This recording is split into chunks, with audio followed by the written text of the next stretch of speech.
Our endurance team is a great example of how people in our community inspire us and each other. The endurance team was started by our own Kayla Giason, who asked me, what do you think about having a team run the NYC Marathon? Her vision has grown to runners in the New York and Chicago marathons, creating awareness and raising over $300,000 to support our family programs. Runners are parents, siblings, survivors, and friends of CBTF, including board member Eric Snyder and his son Kyle. Eric is a constant source of emotional and financial support to all of us, a voice of wisdom on the board.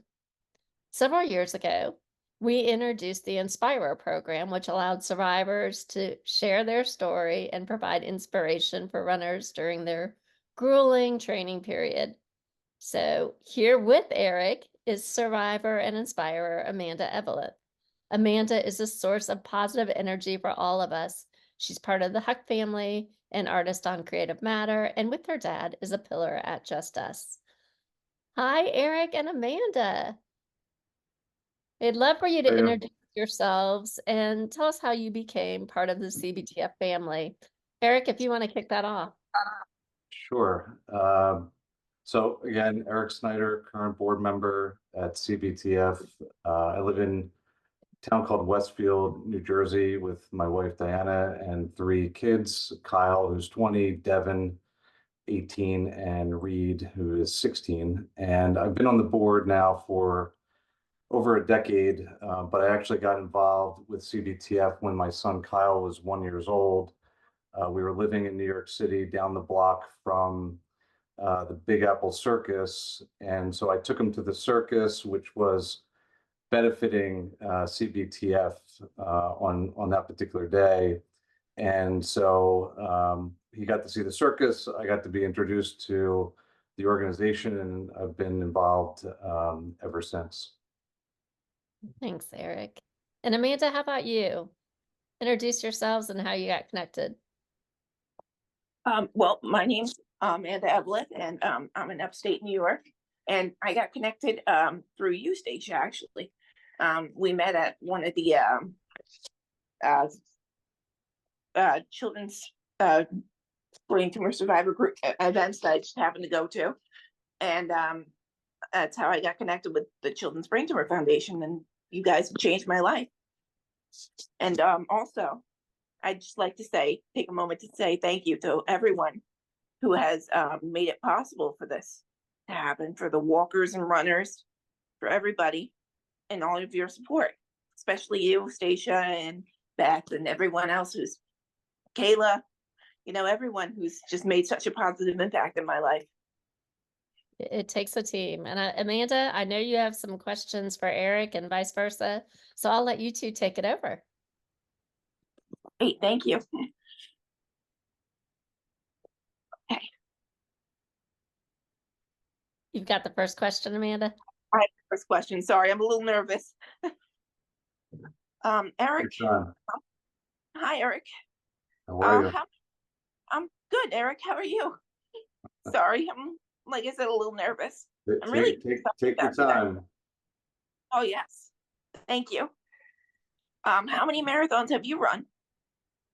So this coming November will be my fourth marathon, all in New York City and all on behalf of CBTF.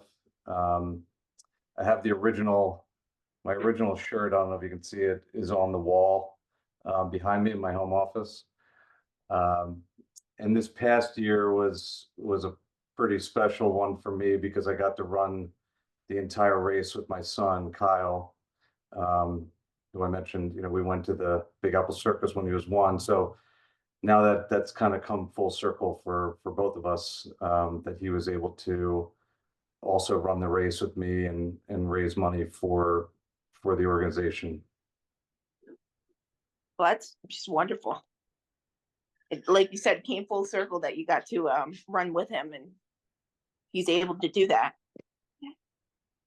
How what made you want to become an inspire? Oh wait, no. What is the biggest challenge in running a marathon?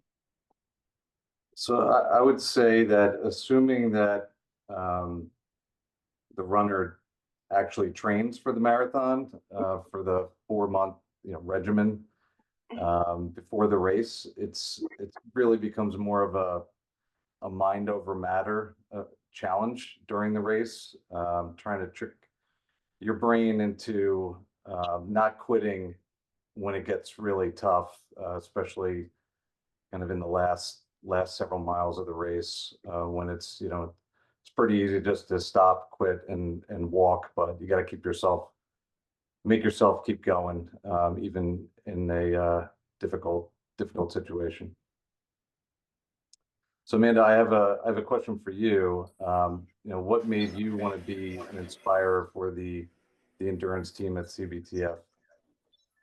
Well, the big thing is that I have, because of complications from all the treatments I have 2 fake hips. Well, 1 fake hip and a hip that had I can't think of it. A stem cell transplant, not a stem cell transplant, a bone marrow transplant. And so I'm not able to run, unlike your son, unfortunately, or walk all that time. So this is my way of giving back to the children's brain tumor survivor group, because they're amazing and they've done so much for me. Well, you've certainly inspired others, including myself and my son. But what is it that inspires you? It's other survivors who've gotten up every day and taken care of what they need to do, because I know that I'm very lucky. I have a lot to be grateful for. My family definitely inspires me to keep going, because they keep going for me. And people like Beth and Stacia, who support me throughout my journey.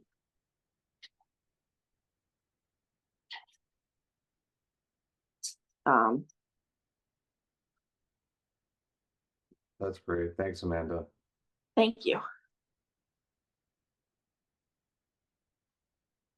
Stacia, I think you're on mute. Thanks, Eric. You missed my words of wisdom. We want to end this is Brain Tumor Awareness Month, and we'll start with you, Amanda. What message would you like to share with the world about brain tumors? Well, I'd like to steal a quote from one of the videos that we did at CBTF at the camp Make a Dream, that said that a brain tumor is not the end. It's only the beginning.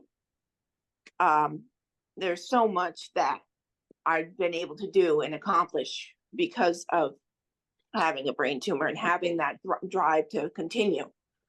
I've written books because of CBTF.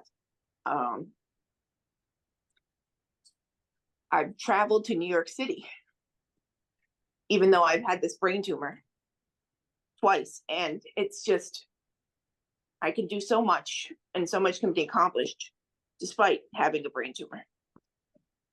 Thanks so much, Amanda. Good words to live by. And Eric, you've been so passionate in supporting us. What is something that you would want the world to know about brain tumors? I would just like to say that in general, brain tumors it's a disease that doesn't discriminate against age, race, gender. And so, at CBTF and all organizations like ours, we need everybody's help out there to try to eradicate this disease. And whether it's volunteering your time or donating resources for brain tumor research, like the Children's Brain Tumor Tissue Consortium, or special programs like the Heads Up Conference that was mentioned in Montana, we really need your help. So that's all I'd like to say. Well, thank you so much, Eric and Amanda. And Amanda, we'll see you in a couple of weeks at Just Us. And Eric, we will be cheering you on in November and hopefully see you before then. Thank you both for everything. Thank you. Thanks for having me.